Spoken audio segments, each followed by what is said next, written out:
Bonjour, bonsoir, buenos dias, buenas noches. Welcome back to my channel, everyone. So today we're going to be talking about Catfish, and this one was an interesting episode to me. Let's talk about it, y'all. Make sure you subscribe, turn on your post notifications, share this video, all the good stuff.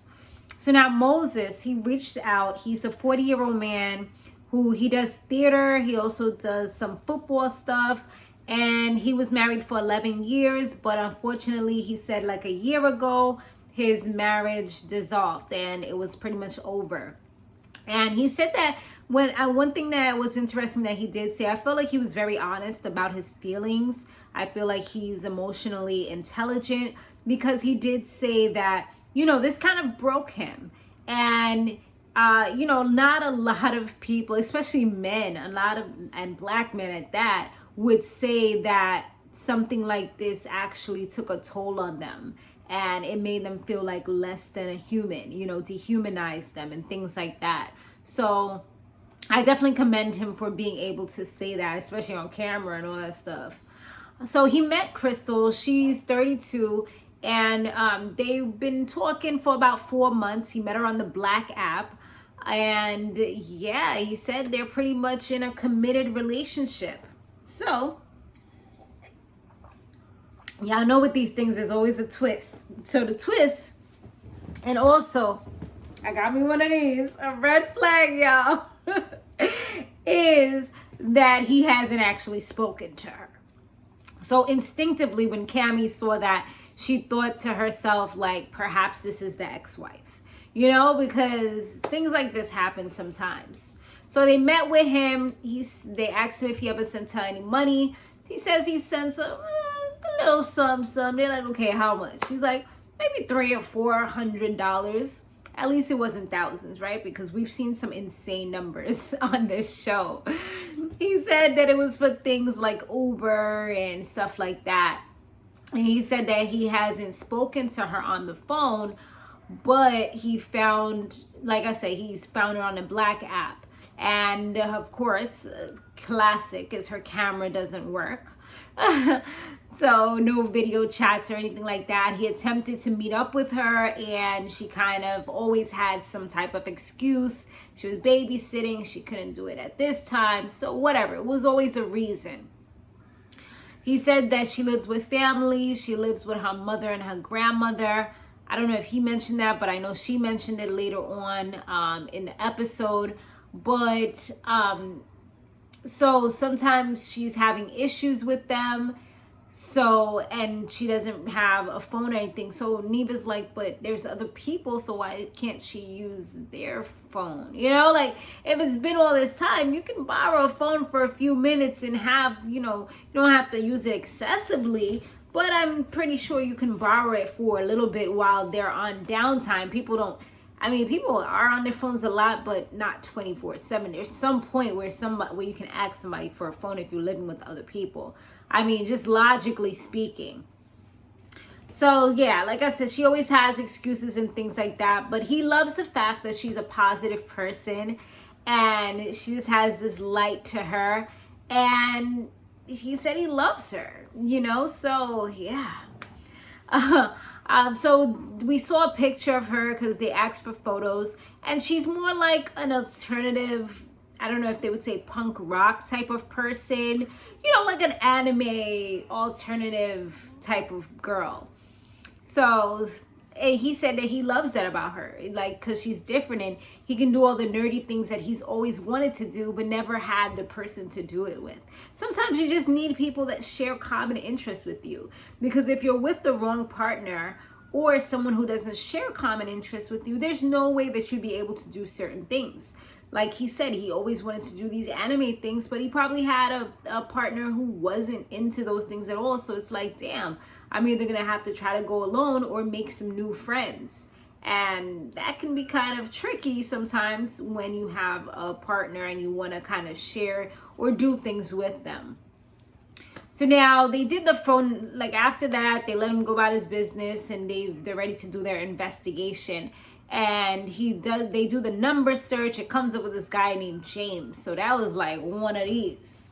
What's going on? Who's James? That's number one. They do the Uber search and it shows up at different motels. So it's like, hold on, is she a sex worker? I mean, nothing wrong with that, but if that's what you're doing, you need to let somebody know what's going on so they know what time it is and that you're not going to be committed and things like that, most likely. So it was like a little shady red flag-ish. So now they meet up with him. They sent him, you know, messages after, like she asked, I think she had asked for another Uber or whatever. So yeah, she did ask for another Uber. They met up with him and they looked through his messages, and then she had asked him to get her another Uber. So he pretty much was like, you know, are you gonna marry me and I'll be able to take care of you? Like, you know, and Neva's like, what? You know, and Cammy's like, so you want to marry her and you don't even know anything about her? He's like, but I know that I love her. And I feel like he was a little low-key embarrassed that that part got like thrown out there. Cause you know, you like pillow talking or whatever. You say whatever. You say things that sound good. And it probably sound good to him at that moment. But now it's like, I don't know. And Cammy's just like, you don't know her. You just came out of a marriage. Like, shouldn't you slow down a little bit? He's like, well, you know, I've been single for a year and a half now. Or I'm like, dude, that's not even a long time. Like, he's probably, I feel like he's so used to being with someone and being in a relationship that he doesn't know how to be alone. That's why he wants to move forward so quickly. Because a year is not really a long time, you know, to say. I mean, to each their own, and I'm not judging, but I'm just saying, like, that's the type of person he seems like. I could be totally wrong, but even from what he's saying and just wanting to jump into a marriage or saying those words, but he's like, you know, I just want to make sure that we're on the same page and she's committed to me.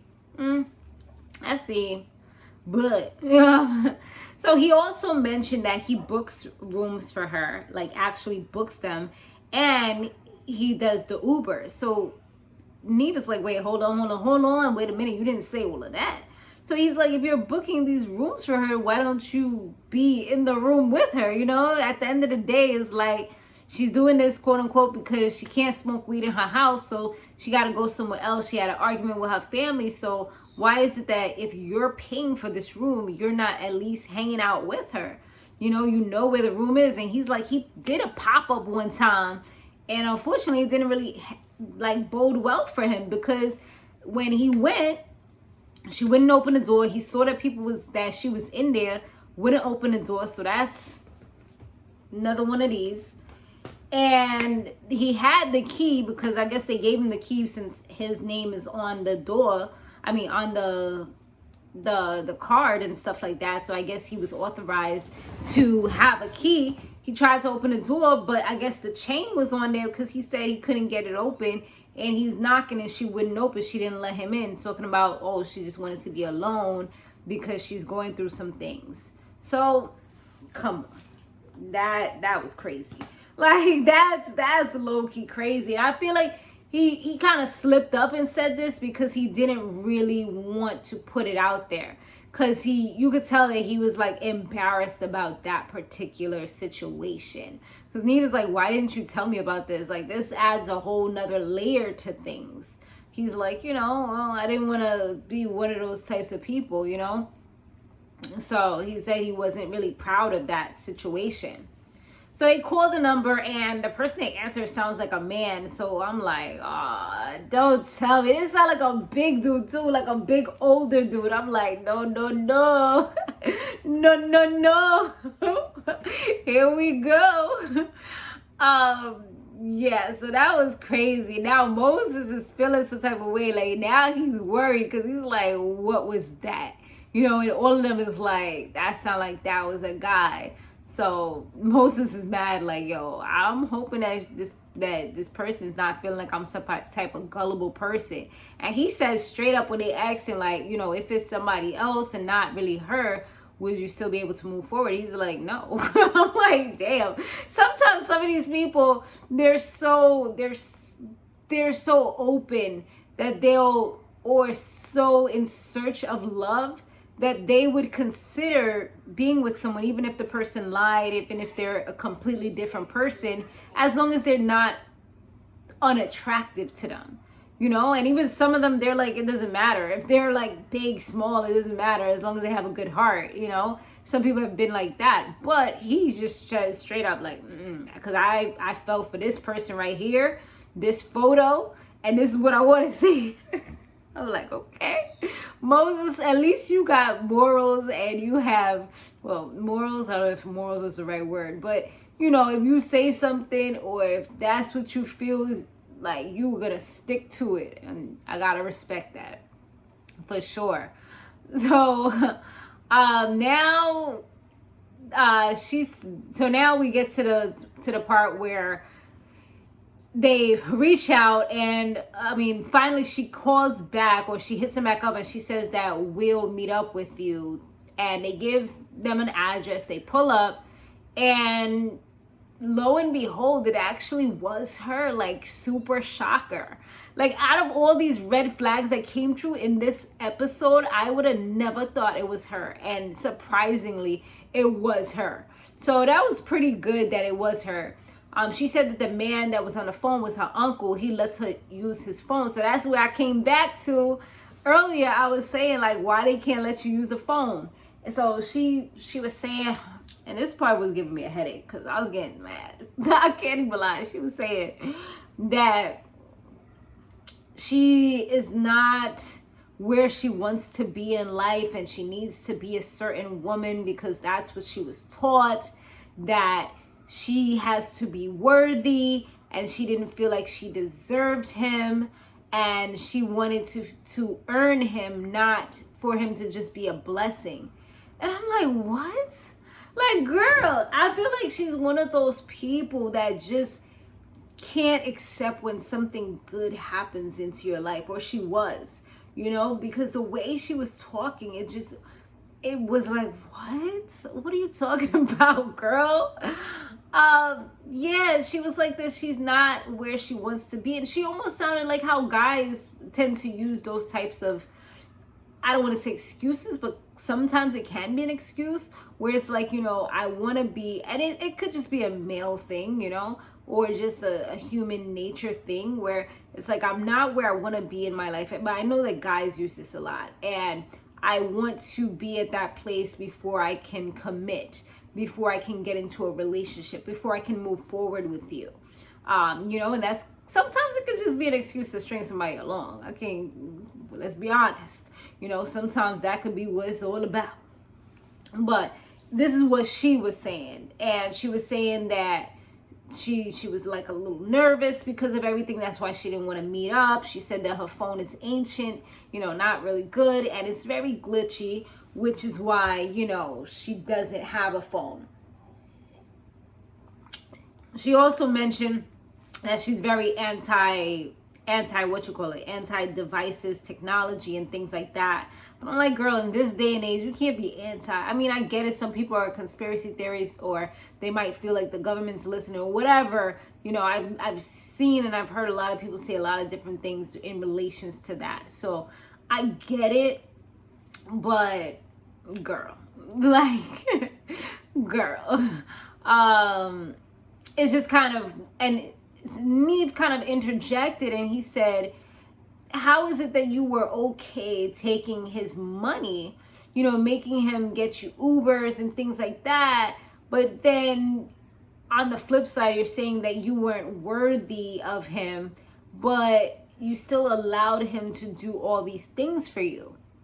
You know, it sounds real mixed signalish to me. And, you know, I think that kind of enlightened her, and she kind of was like, yeah, you know, I understand where you're coming from. And even when Moses spoke to them privately, he's kind of like, none of this makes sense. That, you know, what it is that you're saying. Because it did seem like, I don't know if she wasn't prepared or what it was, but she was kind of all over the place with everything that she was saying. So they called her out for like lying about being able to stay at home, and then she was saying that she wasn't able to stay at home, but then she was still taking the, being in the hotel and stuff like that. But it wasn't really because she wasn't able to stay at home. It was, quote unquote, because of these clients that she was having, because she said the motels and hotels were for her massage clients and also for her art clients. So the whole time she was really lying to him about that as well. So you're not a really truly honest person, and she claimed that she felt bad about it. But they did speak, and he said that he just needs like openness from her. And from there, I mean, it seems like they were good. And from there, he pretty much had a girlfriend, it seemed like. So they did the 2 months recap, and they were together, which was like great. Sometimes they have the two little bubbles for the Zell meetings, for the Zoom call meetings. But for this particular, they was together in the one little box. They was like, we're doing great. And, they see each other every single day, sometimes multiple. She said multiple times a day, and interjected that in there. So, and he said it's a real relationship. So, at least they were able to find like a good love connection. And they seem similar, even in the way they speak and things like that. So hopefully they work it out. I'm definitely, rooting for him, especially him, because I feel like this is something that he really wanted. And I feel like he's really, I don't want to say he needs this, because nobody really needs anything like that. You don't need a relationship, but I feel like it would help him if she remains true to him, and if this is, his person.